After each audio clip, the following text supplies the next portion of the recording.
Hello दोस्तों, तो यार कैसा लोग गाइस, फिर से एक और वीडियो में आप लोग का बहुत बहुत स्वागत है। तो भाई हमारे चैनल पे ना कई प्रकार के कंपैरिजन है। एक आपको Xbox वर्सेस PlayStation 5 का कंपैरिजन मिल जाएगा और आपको MacBook air versus Microsoft surface laptop का कंपैरिजन मिल जाएगा। लेकिन हमारा लैपटॉप थीम चैनल है और हमारे चैनल पे विंडोज वर्सेस मैक का कंपैरिजन नहीं है।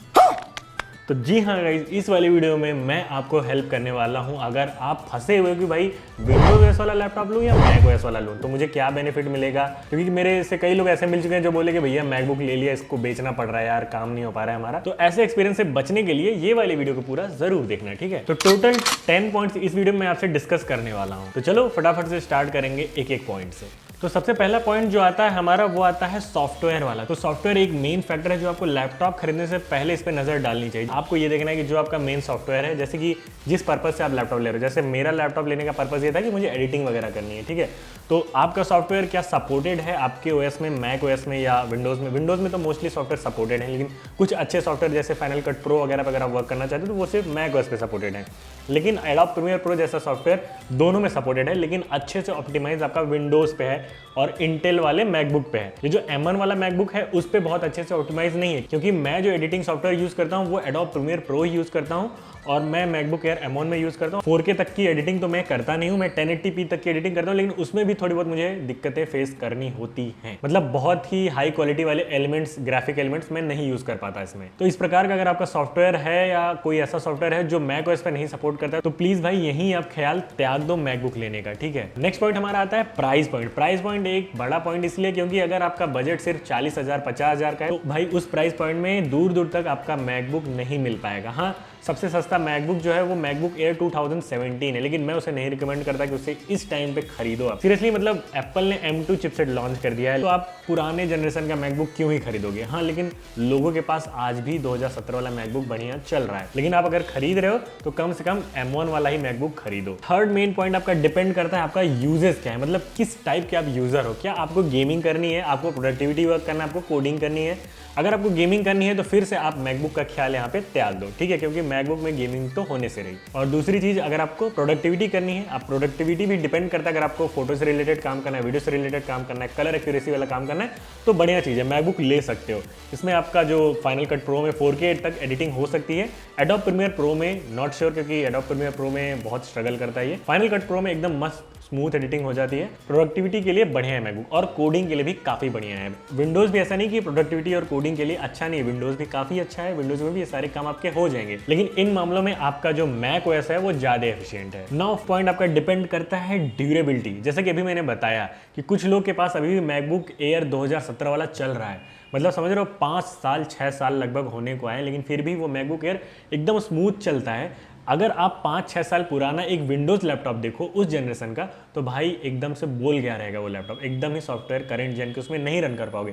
लेकिन मैकबुक एयर में जो 2017 वाला उसमें आप रन कर लोगे, वो अच्छे से चलता है अभी भी। तो ड्यूरेबिलिटी वाइज अगर आप देखो तो बहुत से लोग कहते हैं कि भाई एक ऐसा लैपटॉप लेना चाहते हैं जो 4-5 साल तक चले, तो इस मामले में मैकबुक अच्छा खासा चल जाएगा आपका, 4 साल तक तो आराम से चल जाएगा भाई। और नेक्स्ट बात करेंगे हम कनेक्टिविटी। भाई कनेक्टिविटी भी एक बहुत बड़ा पॉइंट है जो डिपेंड करता है। जैसे कि बहुत से लोग लैपटॉप लेने से पहले पोर्ट्स वगैरह इग्नोर कर देते हैं कि पोर्ट्स इसमें क्या है क्या नहीं है, तो ये भी चीज़ आप देख लो कि भाई पोर्ट्स वगैरह प्रॉपर हैं कि नहीं जो आपके यूज़ में है। और हमारे मैकबुक में जैसे मैकबुक एयर M1 ये वाला है तो इसमें सिर्फ 2 टाइप सी पोर्ट मिलते हैं। इसमें आपको कोई भी SD कार्ड, कोई भी USB ऐसा कोई पोर्ट अलग से नहीं मिलता है। हाँ, हालांकि इसमें आप M पोर्ट या अडाप्टर लगा के अलग से यूज़ कर सकते हो, लेकिन इसके साथ तो नहीं मिलता है। तो एक अलग से एक्सेसरीज कैरी करने का जो हेडेक होता है वो आपके सर पे आ जाएगा। तो ये चीज़ें भी आप देख लो कि भाई पोर्ट्स वगैरह आपके हैं या नहीं। अब कनेक्टिविटी में एक बात कर लेते हैं इकोसिस्टम की। अब इकोसिस्टम नाम लेते हैं आपके मन में आएगा एप्पल इकोसिस्टम। जैसे कि मेरे पास आईफोन है, iPhone 12 है मेरे पास और मैकबुक एयर है, तो ये दोनों के कॉम्बिनेशन से मेरे वर्क की स्पीड ना काफ़ी बढ़ जाती है। जैसे मैंने अभी फोटो खींचा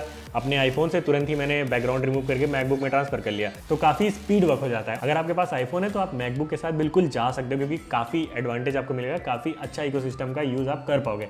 कॉल्स वगैरह, फेस टाइम कॉल्स डायरेक्टली आप स्विच कर सकते हो। मतलब तो मेरे पास एप्पल के प्रोडक्ट्स में जैसे एयरपॉड्स है, मैकबुक है और आईफोन है, तो इन तीनों का इकोसिस्टम बहुत ही अच्छा है। मैं एयरपॉड्स ला के रहता हूँ, कभी भी एडिटिंग करते टाइम अपने आप एयरपॉड्स स्विच हो जाता है, अपने मैकबुक में कॉल आए तो अपने आप रिसीव करते ही स्विच हो जाता है हमारे आईफोन में। तो इकोसिस्टम का एक एडवांटेज यहाँ पे आपको एप्पल में बहुत अच्छा मिलता है। विंडोज़ भी इकोसिस्टम पे वर्क कर रहा है, लेकिन उतना मतलब एप्पल के इकोसिस्टम के आसपास भी नहीं है विंडोज़ का इकोसिस्टम ना। हमारा 6 पॉइंट आता है एफिशिएंसी। एफिशिएंसी मतलब यहाँ पे परफॉर्मेंस, पावर और बैटरी को लेके बात करेंगे ओवरऑल। तो एफिशिएंसी में जो हमारा मैक ओएस है ना, वो बहुत ही एफिशिएंट होता है, क्योंकि देखो जो सॉफ्टवेयर बनाया वो भी एप्पल नहीं बनाया, जो हार्डवेयर बनाया वो भी एप्पल नहीं बनाया, तो इतना ज़्यादा ऑप्टिमाइज रहता है, जिसकी वजह से हमको बैटरी बैकअप बहुत अच्छा मिलता है। ऑनेस्टली ये लैपटॉप मैंने 2 से 3 दिन तक का बैटरी बैकअप लिया है। अगर मैं इसमें लगातार एडिटिंग करता हूँ तो कम से कम 16 से 20 घंटे का बैटरी बैकअप मुझे मैकबुक एयर M1 में मिल जाता है।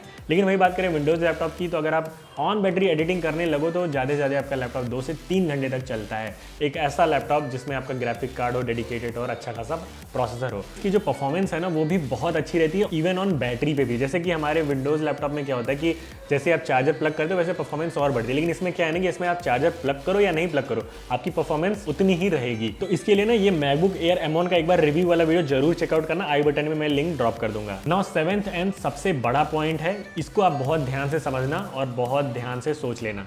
ये है point open source. Open source देखिए सबके लिए अलग अलग होता है। मेरे लिए ओपन सोर्स क्या है कि हाँ फोटोज़ वगैरह ट्रांसफ़र कर लेना फ़ोन से, और थोड़े बहुत जो सॉफ्टवेयर हैं वो बिना पैसे दिए मैं यूज़ कर लूँ, यू नो हाउ। मेरे लिए ओपन सोर्स ये है। अब आपके लिए ओपन सोर्स क्या हो सकता है कि 10 लोगों का फ़ोन कनेक्ट करना, उनमें फाइल्स ट्रांसफ़र करना, ये अगर आपके लिए ओपन सोर्स है तो फिर मैकबुक आपके लिए नहीं है।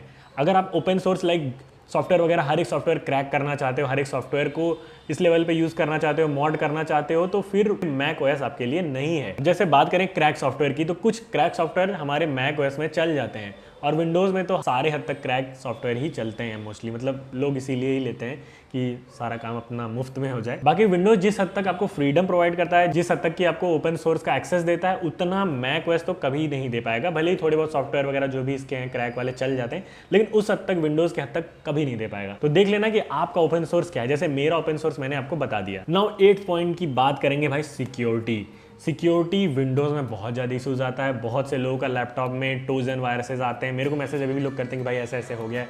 उनको सीधा सीधा लैपटॉप फॉर्मेट करना पड़ता है, फिर से विंडोज़ इंस्टॉल करना पड़ता है। लेकिन मैक में ऐसा नहीं कि मैक भी एकदम सिक्योर है। मैक भी विंडोज़ से ज़्यादा हद तक सिक्योर है, इतना कह सकते हैं हम। और जो भी सॉफ्टवेयर थोड़ा सा भी रिस्क रहता है उसको इंस्टॉल होने ही नहीं देता है, जिसकी वजह से आप कई सॉफ्टवेयर क्रैक भी नहीं कर पाओगे इसमें। जैसे कि मैं यूट्यूबर हूँ तो चैनल वगैरह का समझ रहा हूँ ना, रिस्क रहता है, तो इस वजह से एक और ये रीज़न था कि मैकबुक चूज़ करने का। नाउ 9th पॉइंट की बात करें तो 9 पॉइंट एकदम एक तरफा है, ये है अपग्रेड्स। 9 पॉइंट जो है हमारा वो है अपग्रेड्स। अपग्रेड्स तो मैक को आप जो मैकबुक होता है उसको तो आप अपग्रेड नहीं कर सकते, क्योंकि ये पूरा ही कस्टमाइज़ कर सकते हो आप खरीदने से पहले। रैम वगैरह जो भी रहती है वो सोल्डेड रैम रहती है इसके मदरबोर्ड में। हाँ विंडोज़ के भी कुछ आते हैं जो प्रीमियम वाले डेल एक्सपीएस वगैरह, उसमें भी सोल्डेड रैम और सोल्डेड एसएसडी वगैरह रहती हैं।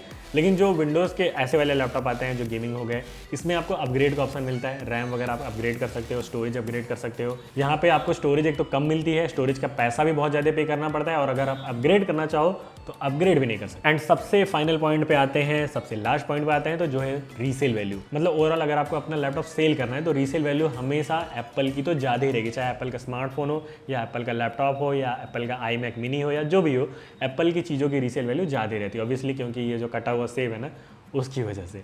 ओके इवन अगर आप 1 लाख का विंडोज़ का कोई लैपटॉप ले लो, 80,000 का एप्पल का लैपटॉप ले लो, 1 साल बाद दोनों बेचने जाओ तो जो हमारा एप्पल वाला लैपटॉप है वो उससे ज़्यादा कॉस्टली कहीं ना कहीं बिकेगा। तो ये 10 चीज़ें थी जो मैंने आपको बताई भाई, जो डिपेंड करता है आपको आपका ओएस चूज़ करने के लिए। मैंने ब्रांड को साइड में रख के ये चीज़ें आपको बताई, उम्मीद करता हूँ आपको समझ में आया होगा और आपको कोई ना कोई आइडिया लग गया होगा कि आपको कौन सा ओएस चूज़ करना चाहिए। अगर आप विंडोज़ ले रहे हो तो आपको क्या एडवांटेज मिलेगा, अगर आप मैक ले रहे हो तो आपको क्या एडवांटेज मिलेगा। उम्मीद करता हूँ वीडियो आपको अच्छी लगी प्लीज़ वीडियो को लाइक कर देना। So thank you so much for watching video, bye bye and see you in the next.